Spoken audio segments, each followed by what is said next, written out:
During the first few days of the release of Pokemon Red and Green in Japan back in February 27, 1996, a peak of deaths appeared in the age group of 10 to 15.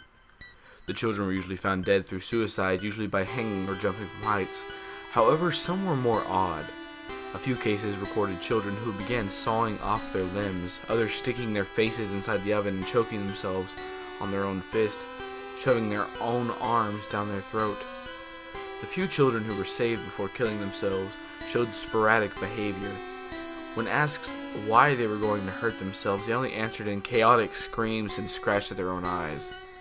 When showed what seemed to be the connection to this attitude, the Game Boy, they had no response, but when combined with either Pokemon Red or Green, their screams would continue and they would do their best to leave the room it was located in.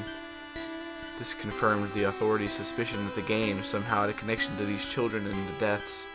It was a strange case because many children who had the same games did not show this behavior, but only a few. The police had no choice but to pursue this, since they had no other leads. Collecting all the cartridges these children had purchased, they kept them sealed away as strong evidence to look over later. They decided the first thing to do was talk to the programmers themselves. The first person they met was the director of the original game, Satoshi Tairi. When told about the deaths surrounding his games, he seemed slightly uneasy, but admitted nothing. He led them to the main programmers of the game, the people responsible for the actual content. The detectives met Takanori Uota, one of the main programmers of the game. Unlike Satoshi, he did not seem uneasy, but very kept, explaining that it was impossible to use something like a game to cause such deaths, and also bringing up the point that not all of the children were affected. He brushed it off as some kind of odd coincidence or mass hysteria. It seemed like he was hiding something, but he wasn't giving away. Finally, he did say something interesting. Takanori heard a rumor going around that the music for Lavender Town, one of the locations in the game, had caused some children to go ill. It was only a rumor and had no definite backup, but it was still something to look into. He directed the detective to Junichi Masuda, the music composer of the series. Masuda also heard these rumors, but again said they had no evidence that his music was the cause. Even to prove a point, he played the exact song from the game completely through with no effects to anyone, the detectives nor Masuda himself feeling anything different or odd. Although they still had their suspicions of Masuda and the music of Lavender Town, it seemed they had reached another dead end. Going back to the cartridges they had seized from the homes of the children, they decided to take a slightly more direct look at the games. They knew that it was these games that gave the children the ill effects, so they took extreme caution. Popping in the cartridges and turning the console on, the game screen booted. The title screen appeared and the option to continue or create a new game appeared. When they chose to continue the game, stats of that game appeared. They saw the names of the children who had played, usually Red or another simple name. However, the interesting thing was the time played and the number of Pokemon they owned. On every game, the time was very low, and all of them only had a single Pokemon in their inventory. They came to the stunning reality that it could not have been the music from Lavender Town that caused such ill effects in the children, since it was impossible to reach that part of the game in such a small amount of time, and with only one Pokemon in their inventory. This brought them to the conclusion that something early on in the game had to be the cause. If it wasn't the music nor the title screen, it had to be something within the first few minutes of the game itself. They had no choice but to turn off the game now and go back to the programmers. Asking for a list of all the programmers from Takanori, they found, surprisingly, that one of the programmers had committed suicide shortly after the game was released. His name was Chiru Miura, a very obscure programmer who had provided very little for the game. Even more interestingly, he had requested his name did not appear in the credits of the game, and so it was not. Looking over the evidence found at Chiro's apartment, they found many notes written in bold marker. Most of it was crumbled or marked out, making it very difficult to read. The few words they could find in the mess was "Do not enter," "Watch out," and "Come follow me" in bold. The detectives were unsure what these meant, but they knew they had to have a connection. Further searching, they discovered Chiro was good friends with one of the map designers, Koshi Nishino, and this was probably the only reason Chiro was given a part in making the game. Koshi Nishino, since the release of the game, had locked himself in his apartment, barely leaving in the dark of night to fetch anything he might need. He told his friends and family he was mourning the death of his dear friend Shiro, but they didn't believe this, since Nacino had locked himself up the day the game was put in stores, a few days before Shiro had killed himself. It was troubling, but the authorities finally persuaded Nacino to sit down and speak with them. He looked as if he hadn't slept in days, dark rings under his eyes. He stunk, his nails had grown black and his hair was greasy, sticking to his forehead and neck. He spoke in stutters and murmurs, but at least he had something to say. When he asked if he knew anything about the children who had died after exposure to the game, and if it had any connection to the game, he answered them seemingly carefully, choosing his words thoughtfully before answering. He told them that his friend Shiro had an interesting idea with the game, something he had wanted to try since he heard the project was starting. Nacino himself knew Takanori, the director and main programmer, for a long time, so he could easily get a mediocre programmer in on the project with a little persuasion. It seemed that Shiro had convinced Nacino to get him in on the project, and it had worked. The detectives knew they were onto something. This unknown, obscure programmer Shiro had to have something to do with it. Something. They asked what Shiro's idea was, and why he wanted so badly to have a part in making this children's game. Nacino told him that Shiro never told him much about it, other than a few details every now and then. He wanted to insert a special Pokemon into the game, one completely different from all the others. It would serve as an extra, a kind of out-of-place throw for the player. It wasn't, however, missing no, it couldn't be. With the gameplay time recorded on the cartridges, it was impossible for the children to have time to meet that Pokemon. Nacino, throughout the entire conversation, seemed to break down even more with every question. The detectives pushed him more and more, searching through his mind for any and every scrap of knowledge this man had on the game and Shiro, and Shiro's intentions.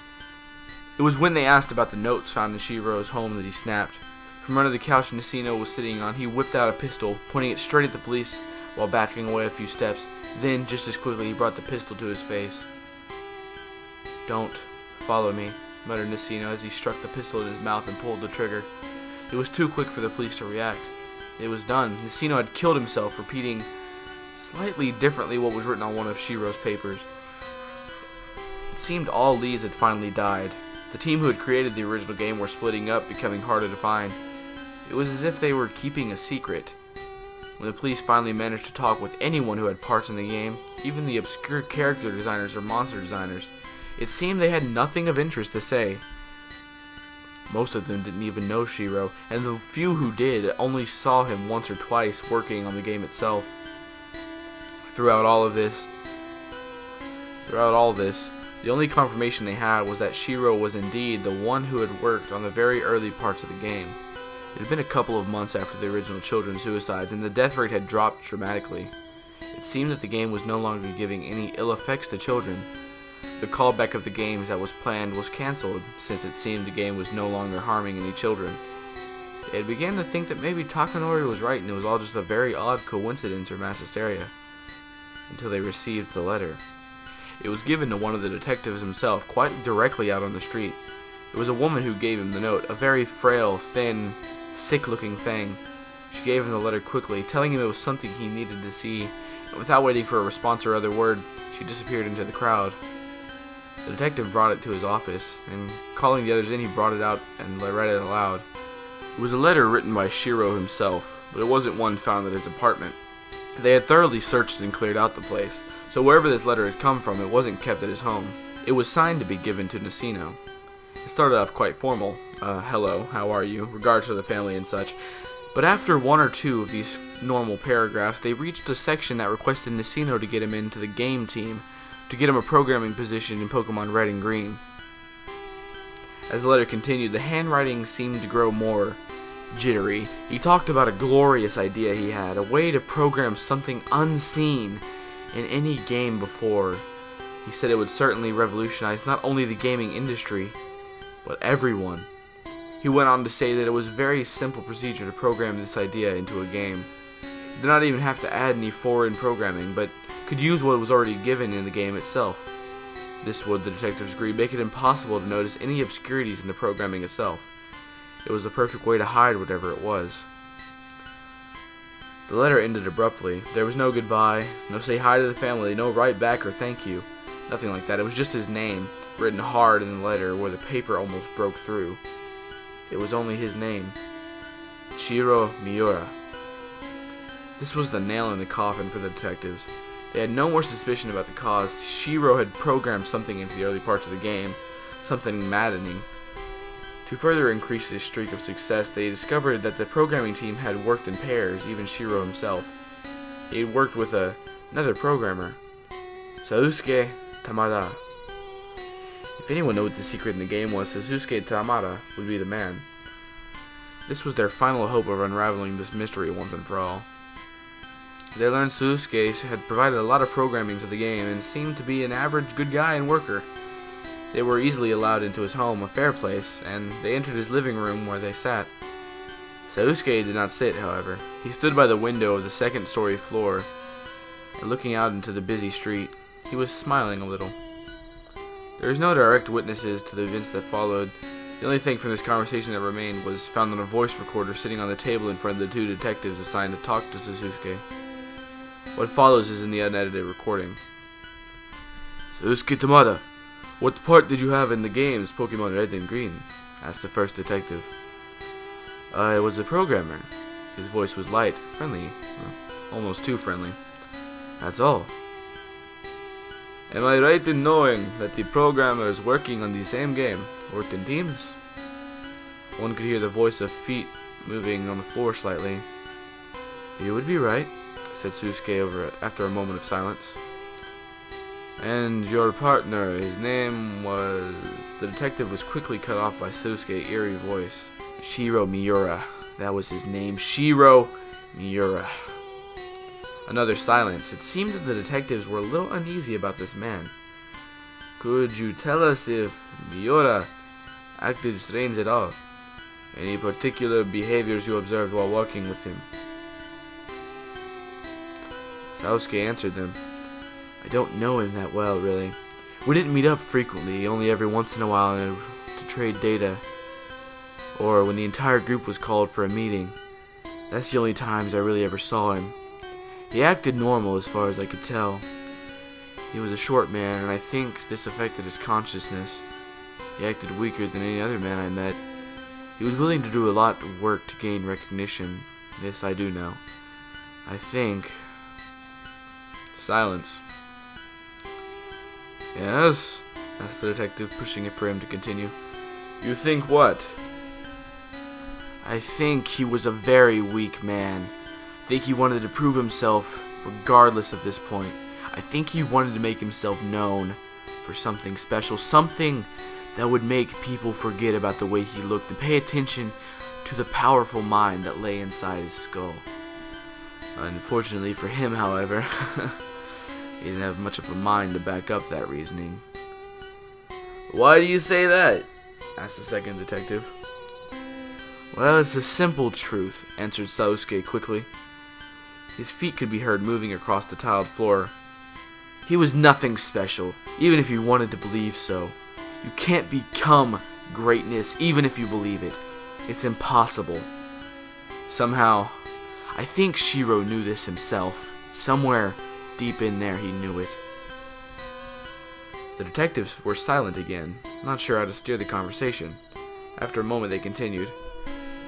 Can you tell us what Shiro's part in the game was? What did he work on exactly? Sasuke answered more quickly than before. Nothing! I mean nothing important. He worked on some obscure parts of the beginning of the game. A pause, then a little more information. It was Oak's part, to be exact. He worked on some of Oak's parts. When he's seen first, you see. What else? Pushed the police. They could hear in Sasuke's voice. He knew something. We know you know about the children and the deaths. We know it was Shiro who did it. He programmed something into the game. What are you implying? Asked Sasuke. It sounded like he was trying to maintain his voice. We are implying that since you're his partner, if you're hiding something from us, then you should be just as responsible for those children's death as Shiro is himself. You can't prove anything, Sasuke shouted. Tell us what Shiro did to the game. What? I told him to. Silence. Complete silence. "You want to know, huh?" asked Sasuke, finally, breaking the eerie silence but replacing it with his voice. "You want to know what this is all about? Shiro was an idiot. He'd do anything for just a little bit of attention. Anything at all. He couldn't program worth a crap either. The one thing he could do was, however, be manipulated. You could tell him what to do, and he'd do it. He wouldn't even question it. He'd do it. Just hear that thank you when you receive the final product. That was his reason. That's all he wanted." 2 clicks from the detective's guns could be heard.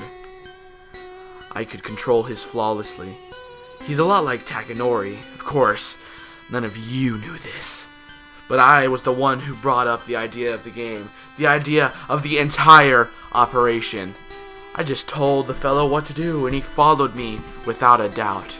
He knows nothing, just like Shiro." The sound of a window opening could be heard, followed by the detectives. "Don't move, or we'll shoot!" "Let me tell you about a mechanic in this game," continued Sasuke. His voice was more rushed, but it still held that slyness. "Consider it a hint, alright? If you walk around in grassy areas enough, a Pokemon will appear, and you'll have that chance to go into battle with it. It's a necessary part of the game overall, you see." "Step away from the window! We won't warn you again!" "At the start of the game, you'll have to walk into the grassy area before Oak appears, and you receive your first Pokemon. Understand me?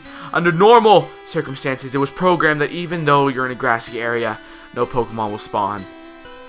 I made it different. I manipulated that Shiro, told him what to put in the program, gave him all the instructions on how to do it, and he flawlessly did it.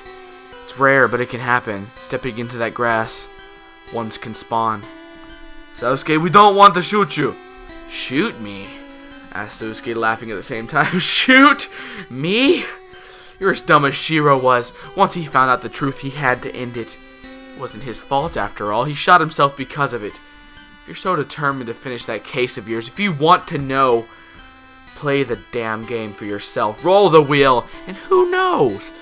Maybe you'll learn the secret for yourself." A shot could be heard, loud enough to distort the audio. Sounds of screaming and murmuring could be heard. The table the recorder was on crashed. Ear-shattering distortion, silence, then laughing. Sasuke was laughing, and then words. "Come follow me.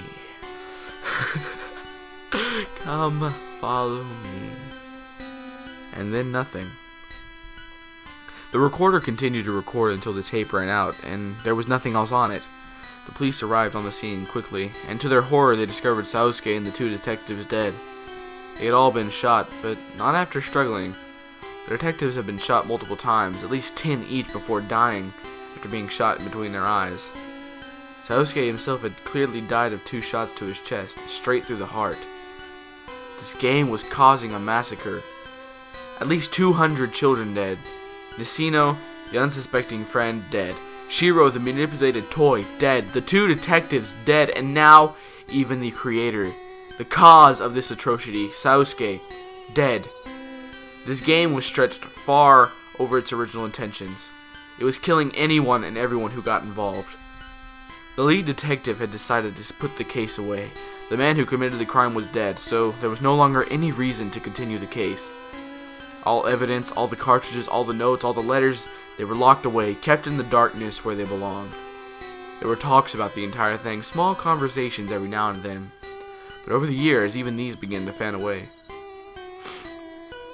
There were talks about the entire thing, small conversations every now and then, but over the years, even these began to fade away. Eventually, the case was only a memory in the minds of those who experienced it firsthand. 10 years passed. February 27th, 2006 was the date. The lead detective, the man who locked away the original evidence 10 years previous, was reminded of the awful event that occurred. Although he was no longer in the force, he still had access to the files and was helped when he could. The reminder of the event caused him to look back, to open the sealed container that held all the evidence collected. He read through the letters and notes. He remembered the woman who had appeared to him on the street that one day and handed him that letter that led to the change of the entire case. He wondered who she was and where she had come from. Perhaps she was Shiro's mother, or maybe Sasuke's. It was far too late to pursue any of this. Far too late. Sealing the container again, he saw a second one directly behind it. Pulling it out, he read the note on top of it. Evidence number 2104A. He opened it up and looked inside. Filling the container were exactly 104 Pokemon Red and Green cartridges, each one in perfect condition, untouched since the day they were last checked 10 years ago. He reached in and pulled one out. Pokemon Red. He hadn't seen one in a long time. He didn't know what he thought next, but he reached in his desk and pulled out an old Game Boy. He received it a long time ago, but it still worked. It was his son's. Well, but his son had died a few years ago. His wife was gone too. That was then, though. Popping in the cartridge in the back of the Game Boy, he turned on the system, the title screen, then the option to continue or start a new game. Tanaka. That was the child's name, the one who played it first. He was probably dead along with the others.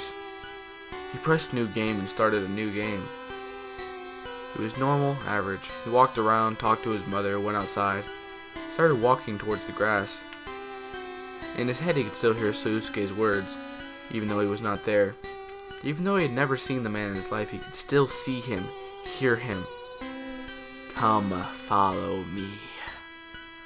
He was getting closer and closer, only a step away or two. Roll the wheel and who knows, maybe you'll learn the secret for yourself. He entered the grass. The screen did nothing at first, nothing at all, it just sat there. And so did the detective, completely frozen, as if time had just stopped. The screen went black and then lit up again, the iconic green background with black text appearing. The lead detective's weary eyes grew wide. He couldn't help but read out what was there in front of him. Come follow me. Come follow me. Come follow me. I miss you, Dad. I miss you, my husband. I miss you so much. Tears formed in his eyes, falling down his cheeks. Screens and screens of text appeared, and he rapidly clicked the A button to continue it. It was his wife and his child. They were speaking to him, calling to him, crying with him. They wanted to see him. They loved him. He loved them. I love you, too, muttered the man in a hoarse, scratching voice. Come follow me. Become new again. We want to see you and hold you and be with you forever and ever and ever and ever and ever. Don't stay away. You can see us too. We miss you. Come follow me. We love you. A black screen. The detective's eyes grew wide, his jaw dropping. The screen lit back up, and Oak was leading him out of the grass. Come follow me, said Oak. No! Shouted the man, dropping the game onto the floor. He quickly fell forward, reaching for it, bringing the screen back to his face. Bring them back! Bring them back to me!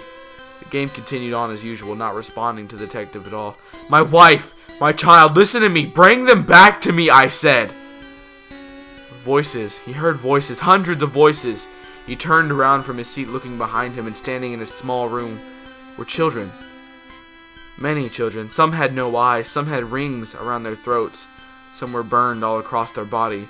They were screaming, reaching towards him. Bring back my mommy! Bring back my daddy! Bring back my pet! They all screamed out, reaching for the game, their mouths agape with horror and pain. I don't want them to go away! Bring them back to me! Bring them back to me! No! Shouted the detective. It's mine! My family is here! Don't touch it! Horror was across his face. Come follow me, said a voice. The detective looked over, and in the corner of his room, next to an old desk, was Sasuke. He stood in the corner, tall, handsome, clean. A smile was on his face, stretching across. Come, follow me. The lead detective jumped up, stepping back, trying to force away the children crawling toward him, reaching out for the game held tightly within his hands. What's going on here? What's going on? Where is my family? Sasuke smiled generously. I'll show you. I'll help you get away from them, you see. Just follow me. Sasuke reached down and opened a drawer on an old desk. The lead detective, pushing through the crowd of children trying to get away, looked inside. Sitting there, covered in dust, was his old gun from when he was on the force. He had not used that gun in many years and had put it away, not wanting to remember the things he had to do with it. But right now he couldn't see it as something that caused pain or that killed. It was shining. It was light. It was something that could set him free. "Just follow me," said Sasuke, picking up the gun and putting it in the lead detective's hand. He formed his hand to hold the gun and brought it up to his temple. "Just pull the trigger. That's all." The lead detective turned around. The children were crawling at him, grabbing his legs and pulling at him. They reached for the game. He turned back towards Sasuke and smiled. My family. I'll follow you." He pulled the trigger. Bang! His brain spread across the wall as he fell to the ground dead. It was a few days before the body was discovered. It lay on the floor, blood everywhere. In one hand held an empty gun. In the other was a classic Game Boy with Pokemon Red on the back. The battery had long died, and only an empty black screen was left. This was the final murder of the remaining authorities would allow. The last detective who was ever a part of the case personally carried all 104 cartridges away and burned them all, making sure not a single one survived. They would not taunt anyone anymore. However, this did not end the story. The code was said to have survived and even passed on to the other languages of the games. If you have an old Pokemon game, you can place the cartridge in the back of your classic Game Boy, turn on the system, and roll the wheel. Who knows? Maybe you'll learn the secret for yourself.